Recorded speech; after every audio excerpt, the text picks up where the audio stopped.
त्यांच्याकडून अपेक्षा ठेवणं आमचं तर चुकीचं वाटतंय. आता त्यांच्या कारकिर्दीमध्ये भीमा कोरेगावची दंगल त्यांच्या अनुषंगाने घडवली गेली. माझा सरळ त्यांच्यावर आरोप आहे का तर तिथे आमच्या लोकांनी काहीच न करता भीमा कोरेगावला जी दंगल घडवली त्याच्यामधले एव्हिडन्स होते ते नष्ट करून उलट त्या लोकांना त्यांनी सोडून दिलं आणि आमच्या लोकांना त्यांनी अटक केली. आतापर्यंत त्यांच्यावरचे केसेस कमी का नाही केला? त्यांना जर सहानुभूती असती अमेरिकन राईट लोकांची तर त्यांनी कमीत कमी ते केसेस कमी करायला पाहिजे. कुठेतरी चांगली सुविधा असते दिली असं वाटतं? अजिबात नाहीये. हे फक्त दाखवण्यासाठी हे कापडीने तंबू बिंबू ठोकलेले एवढे इथं वाजवी जशी पाहिजे सुविधा तशी नाहीये. जसं आपलं इतर कार्यक्रमाला सुविधा देतात हा त्या कार्यक्रम मध्ये त्यांचे मोठमोठे करोडोंच्या आचरण शेती ते खर्च करतात. हे अनुयायी इथं बसलेले आहेत त्यांच्यासाठी कसं काय? अहो यांची दयनीय अवस्था आहे. त्यांच्या खाण्यापिण्याची सोय, त्यांच्या राहण्याची सोय, बसण्याची सोय, पाण्याची सोय कसली सोय नाहीये. बिचारे त्यांच्या खिशातले चिरेमिरे आणून पाणी वगैरे विकत घेतात, जेवण वगैरे विकत घेतात आणि हे सांगतात की आम्ही हे करतो ना आम्ही ते करतो. लांबून आले करोडोचा भ्रष्टाचार याच्यामध्ये हे लोक करतात. आता हे अनुयायी पूर्ण महाराष्ट्र किंवा पूर्ण जगभरात येतात का? हे पूर्ण भारतमधून येतात. भारतभर लोक येतात. लोक आहेत. पण मी आता सध्या बघतो की सर्व आता बसलेले आहेत पण कोण कुठे जागा तिथं बसले. सुविधा तिथे कमी दिल्या जातात. सुविधाच कमी आहे. यांची मानसिकता अशी नाही की या लोकांनी ते यावं आणि त्यांचा कार्यक्रम आहे तो उल्हासाने जोशाने शांततेपूर्वक करून जावं असं यांना वाटत नाही. यांच्या मनाने असं आहे की ते कार्यक्रम होऊच नाही आणि हे लोक इथे यायला नाही पाहिजे असे या लोकांच्या मानसिकतेमधून हे कार्यक्रम उपस्थित करतात. हिंदू मिलचं पण घे. आता नक्कीच तुम्ही बघताय की हिंदू मिलचा प्रश्न होता. चैत्यभूमी दादरला नाव दिलं जाणार होतं, काय झालं? दादरला नाव द्या म्हणून आमची मागणी बऱ्याच वर्षापासून आमच्या कार्यकर्त्यांनी संघटनांनी बरेचसे हे केलेले आहेत. पण जिथे मागणी नसताना प्रभादेवी नाव दिलं जातं आणि अनेक ठिकाणी तिथे नावाचे चेंजेस होतात तरी हे लोक त्यांच्याकडे न विचार करता न डिमांड करता ते लोक त्या लोकांना नाव बदली करून देतात. पण इथं मागणी असून सुद्धा समोर आंदोलन होतात, त्यांच्याशी चर्चा होते, सर्व काय होते तरी तिथे नाव का दिलं जात नाही? बाबासाहेबांचे राजगृह या दादर मध्ये आहे. त्यांचं वास्तव्य इथे झालेलं आहे. त्यांचं इथं मुक्काम झालेला आहे. तर चैत्यभूमी म्हणून परिसर दादर मध्येच आहे.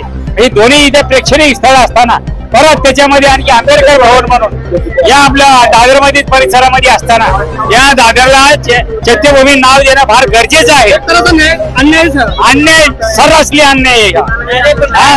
विलंब का लागतो? अहो विलंब त्याची मानसिकताच नाहीये नाव देण्याची. ते विलंबाचा प्रश्नच कुठे येतो? हा देतो म्हणतील असे सरकारी येतील आणि निघून जातील. नाव देणार नाहीत. कसलं काय नाहीये. उलट या लोकांना अन्याय अत्याचार चालू होईल. अच्छा साहेब तुम्ही सुद्धा आंदोलन केली, तुम्ही सुद्धा सगळी सत्ता भोगली, सर्व तुम्ही एवढा संघर्ष केला मग तुमच्या संघर्षामध्ये असं वाटतं की तुला आनंदाचा दिवस कधी दिसतात? अजिबात नाहीये साहेब. आम्हाला सर्व गोष्टीमध्ये संघर्ष करूनच मिळवावं लागलेले आणि पुढचं भवितव्य आमचं संघर्षमयच राहील. मी असो की नसो पण पुढच्या भवितव्य आमच्या मुलांचं मराठी जनरेशन पुढचं हे अतिशय खडतर होणार आहे. का तर इतके दिवस सोपं होतं, काहीतरी मिळत होतं आरक्षणाच्या नावावर, शिक्षणाच्या ह्याच्यावर, पण आता तेही हळूहळू अवघडच्या नावावर ते बंद करून टाकणार आहेत. आपलेच केंद्रीय मंत्री रामदासजी आठवले केंद्रात बसलेले आहेत, मग त्यांना नाव देता काय नाही? अहो त्यांची हिंमत आहे का बोलण्याची? नरेंद्र मोदीच्या समोर बोला म्हणावं त्यांना. का तुम्ही अवघडे लावले नाटक? का तुम्ही हे आपले हे करताय? का अट्रॉसिटीचे केसेस महाराष्ट्रामध्ये जास्त होतात? का अन्याय अत्याचार होतात? सामाजिक न्याय मंत्री आहेत, किती ठिकाणी त्यांनी अट्रॉसिटी लावण्यामध्ये भाग घेतला आणि किती लोकांचे अन्यायावर दूर केले हे त्यांनी दाखवणं या 10 वर्षामधली सरकार आली. साहेब तुम्हाला असं वाटलं होतं की महाराष्ट्रामध्ये ही सरकार पर्यंत असं वाटलं? अहो हे सरकार याचा विषयच येत नाहीये. इथे एक पण ग्रुप कोणती संघटना कोणता कसला कष्टकरी कामकरी शेतकरी नौकर वर्ग कोणी याच्यामध्ये खुश नाहीये भाजपला समर्थन देऊन सरकार आणण्यामध्ये. सर्वीकडे चर्चा चालू आहे की मिशन घोटाळा ईव्हीएम. अहो हे 15 वर्ष झाले हे सरकार मिशन घोटाळ्यावरच आहे. हे व्हेंटिलेटरवर जसं आहे ना यांची अवस्था तशी आहे. हे व्हेंटिलेटर जसं चालतं तसं यांचे चालतं तसं यांचे ईव्हीएम चालू आहे. तोपर्यंत हे सरकार चालणार आहे. ईव्हीएम काढून टाका म्हणा. बॅलेट पेपरवर उद्या पेपर तुम्ही घ्या. बॅलेट पेपरवर उद्याच्या उद्या रिझल्ट कळेल महाराष्ट्रामधून काय फरक पडतो हे आम्हाला अपेक्षित आहे.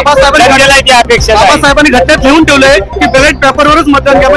अहो गॉड ऑफ फादर म्हणाले अमेरिकेमध्ये बॅलेट पेपरवर वोटिंग होताना आपल्या महाराष्ट्रामध्ये तुम्ही ईव्हीएम मशीनवर काय घेता मग तुम्हाला काय इंटरेस्ट आहे काय याच्यात? वाटतं साहेब हे नक्कीच बंद करायला ज्या कंपनीने ईव्हीएम मशीन काढली त्यांनी डिक्लेअर केलं की ईव्हीएम हॅक करू शकतो. आलं लक्षात? जपाननी हॅक करू शकतो डायरेक्टली म्हणजे मग सरकार ऐका, ज्या देशाने नको ईव्हीएम मशीन तयार केली जपानने, ते लोक हे वापर करत नाही, ते बॅलेट पेपरचा वापर करतात. मग यांना काय एवढा इंटरेस्ट आहे कशासाठी म्हणून करतात? म्हणजे जपानमध्ये तुम्ही थेट आरोप करता की तिकडे बॅलेट पेपर घेतलं जाते महाराष्ट्रात म्हणजे आपल्याकडे आपल्याकडे का म्हणजे जपानपेक्षा भारत पुढे गेलेला आहे का तांत्रिक दृष्ट्या? नाहीये. आर्थिक दृष्ट्या आहे का? नाहीये. मग यंदा बॅलेट पेपरवर घ्यायची हिंमत का होत नाहीये? यांचे मुद्दे कोण आहेत?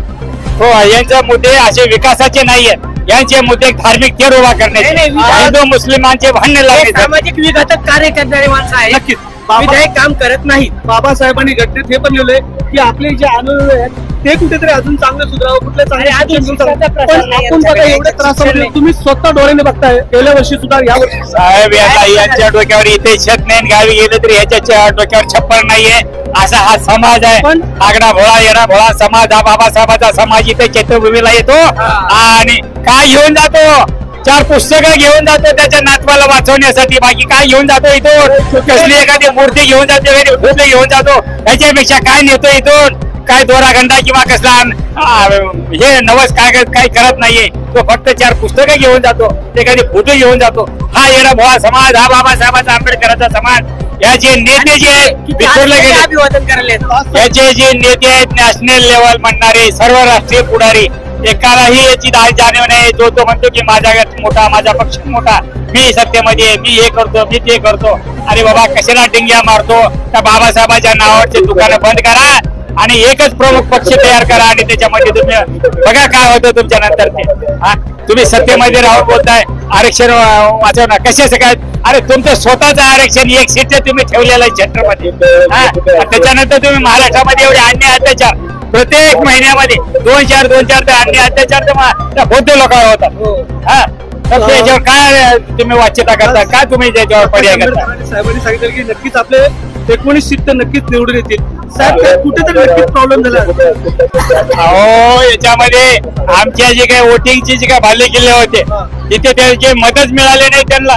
नांदेड सारख्या ठिकाणी, हिंगोली सारख्या ठिकाणी, बऱ्याचशा ठिकाणी, जिंतूर सारख्या ठिकाणी, अशा कितीतरी ठिकाणी आमची तिथे लोकसंख्या जास्त आहे. असं वाटतं की नक्की येऊच नाही निवडून येते, आल्यानंतर अजून थोडंसं आपलं वैशिष्ट्य वाढेल. आमच्याकडे सत्ता नसताना आम्ही यांच्या छातीवर जर रगडू शकतो. जर सत्ता आल्यानंतर ते आणि कल्पना करतात की यांना नको आहे, दुसरा परवडतो, पण हा समाज आम्हाला परवडतो म्हणून ते आम्हाला पुढे येऊ देत नाही आणि येऊ देणार नाही. आमच्यामध्ये गटतटून निर्माण करतील आणि त्यांना ती सत्ता भोगत राहतील. आणि आपल्यातलं एखादं जर बोलका असेल तर त्याला ते कॉप करतात, एखादा मंत्रीपद देतात, विषय संपला. आठवले सरकार परत तुमच्या केंद्रीय मंत्री रामदास आठवलेच्या संदर्भात तुम्हाला परत एक आठवले सरकार माणूस 17 वर्ष नामंत्राचा लढा दिला त्याने. 17 वर्ष खेळोपाडीत फिरला तो, पण तो नंतर ज्यावेळेस समाज कल्याण मंत्री शरद पवारनी केलं तिथून पुढे सामाजिक कार्य बंद झालं आणि त्यानंतर बंद झाली. RPI मध्ये भारतीय दलित क्रांती त्यांनी काढली. 17 वर्ष लढा दिला. लक्षात त्यात किती लोकांचे घरदार उद्ध्वस्त झाले. परंतु त्याच्यानंतर ज्या केसेस झाल्या त्या नामंत्राच्या याच्यामध्ये आपल्या पूर्णपणे त्यानंतर मर्ज केली. शरद पवारनी समाज कल्याण मंत्री पहिला आठवलेलं बनवलं. तिथून त्याच्यानंतर ती RPI मध्ये मर्ज झाली आणि आठवले नंतर शिवसेना, नंतर भाजप, नंतर दिल्ली. अपेक्षा काहीच नाही. सामाजिक कार्य करताना निस्वार्थीपणे काम करावं. त्यानंतर जे लोक फक्त भाकरी असायचे, कोणी जर कोणाचा प्रॉब्लेम सॉल्व्ह केला आम्हाला फक्त भाकर द्या एवढीच अपेक्षा असायची. पण अजून असं आपण गरीब आहेत. नाही, गरीबाचा प्रश्न येत नाही. इथं राजकारण आहे, गरीबावरच राजकारण केलं जातं इथं. म्हणजे 1500 रुपये देऊन ते पूर्ण दिले जाते. हो हो, असे त्यांनी लाडकी बहीण योजना, पण लाडक्या मिळवण्याला काय त्रास होतो हे बहिणीला माहित नाही काहीच. केंद्रीय मंत्री असं रामदास आठवले काय मागण्या तुम्हाला घे नक्कीच चैत्यभूमी तुम्हाला मिळावी म्हणून असं काय करणार? साहेब आठवले साहेब इथे ओपनिंगला होते. भारताचे पंतप्रधान नरेंद्र मोदीजी आज 15 वर्षापूर्वी ज्यावेळेस हिंदू मिलचं जे भूमिपूजन झालं तिथे सर्व नेते आमचे होते. त्यांना सर्व ज्ञात आहे, तरी पण का होत नाहीये? हा, कोरोनाच्या काळामध्ये राम मंदिर तुम्हाला बांधायला हजारो करोड रुपये भेटले आणि इथे हिंदू तुम्ही ताबा देत नाही आमच्याकडे, जेव्हा ते प्रोग्रेस करत नाही, तेव्हा आतापर्यंत त्यांची वास्तुता उभा नाही केली तुम्ही इतक्या वर्षामध्ये. हा महत्वाचा प्रश्न आहे. त्याच्यामध्ये आठवले साहेब असो किंवा नसो तो प्रश्न नाही, पण सेंट्रल गव्हर्नमेंटची मानसिकता काय आहे त्याच्यावर त्यांनी ही जाहीर करावं ना.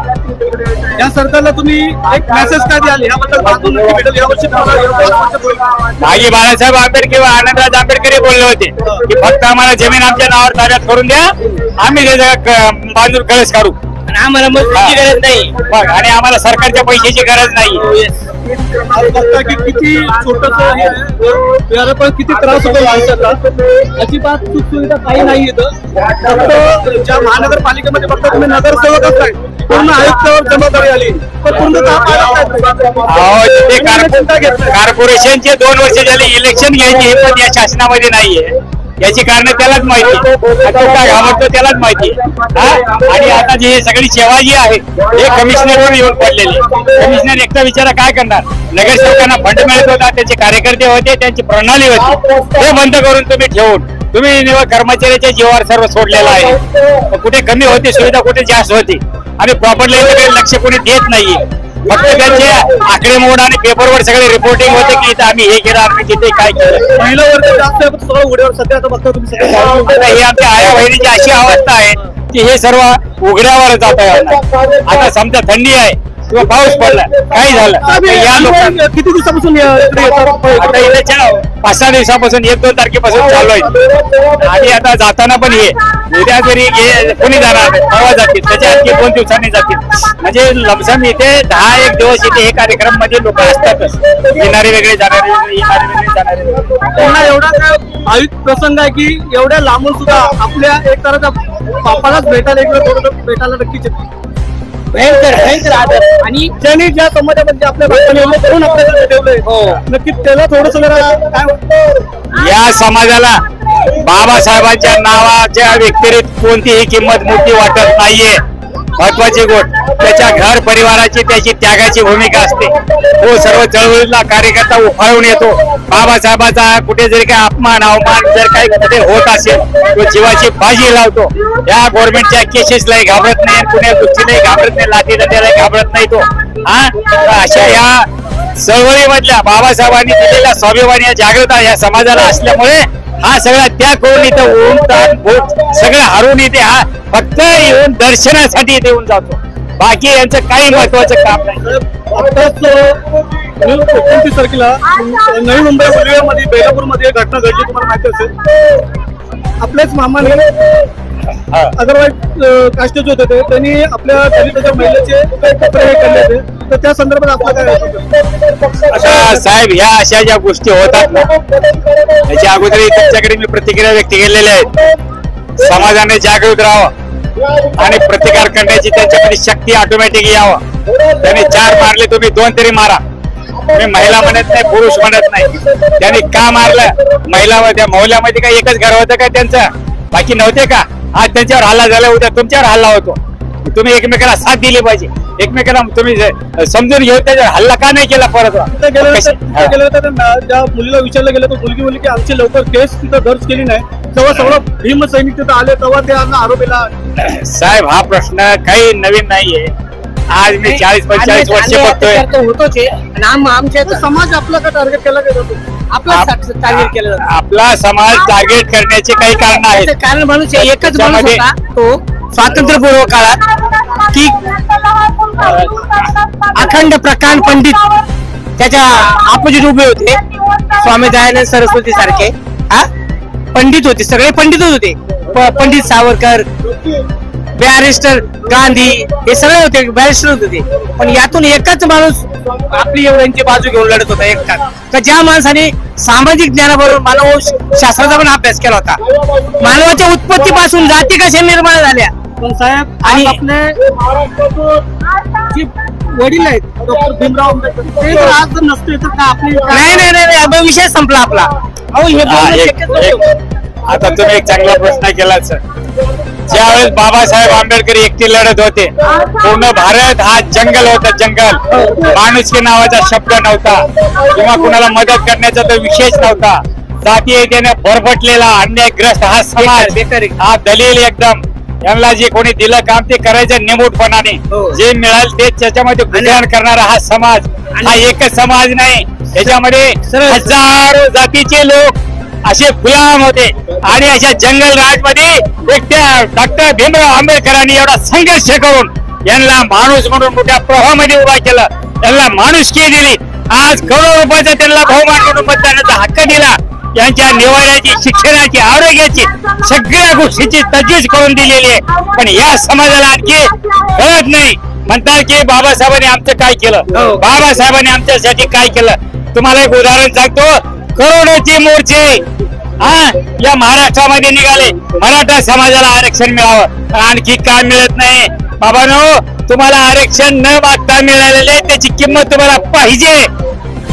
फक्त एक आंबेडकरी समाज, बुद्ध लोकांना जेवढी माहिती आहे तेवढे इतर लोकांना त्याची किंमत कळत नाही. त्यांना वाटते महान लोकांना मातांग, ढोर, सांबार जेवढे काही जाते त्यांना वाटते आरक्षण हे आम्हाला आरामातच मिळालं. साहेब, आपला जे महिला सर्व जे आपला समाज आहे तो एक दिन दुबळा आहे. त्यांना ते जे सुविधा येतात तिथपर्यंत वंचित राहिले असतात. सुविधा का नाही? सुविधा न देण्याचे धोरण हे काँग्रेस पासून सुरुवात झाली. राजकारण काँग्रेसच्या काळामध्ये आपले भारतीय संविधान घटना अंमलात आली, त्याच्यामध्ये तरतूद होती. आतापर्यंत त्यांनी लागू केली नाही. त्याच्यानंतर बीजेपी कडे गेले. आता हे त्यांच्याकडे बोट दाखवतात, त्यांच्याकडे. आणि दोन्ही मिलेजुले बघत आहेत.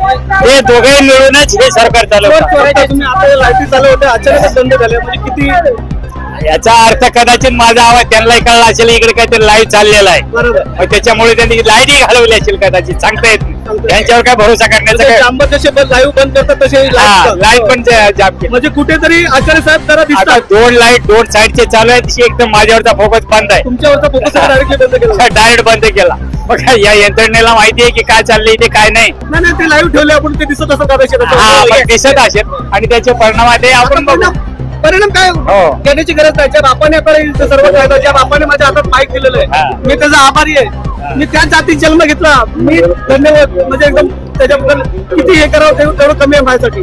तसंच माझा समाज कुठेतरी सुधारला पाहिजे. समाजाबद्दलची सुविधा असतात सरकारकडून त्या त्यांच्याबद्दल पोहोचल्या पाहिजे सर, तेवढीच अपेक्षा आहे. सरकारपर्यंत पोहोचावं म्हणून सत्ताधारी व्हा म्हणून बाबासाहेबांनी सांगितलं होतं. पण आमचं कुठे चुकतंय. आम्ही सत्ताधारी होत नाहीये. आम्ही ग्रुप वाईज सत्ता वाटून घेतो. पाकिट, बाटली, आणखी बिर्याणीचे पाकिट, याच्यापेक्षा आमच्याकडे सत्ता आम्ही होत नाहीये. आपण इकत घेतोय. हे छोट्या छोट्या आमिषाला बळी पडणारा हा समाज झालेला आहे. आणि यातले नेते जे आहेत पुढारी, हे त्याचे थोरकेच आहेत. माझ्या समाजाला राजकर्ते बनायचे अशी इच्छा होती बाबासाहेबांची, पण नाही होऊ शकत.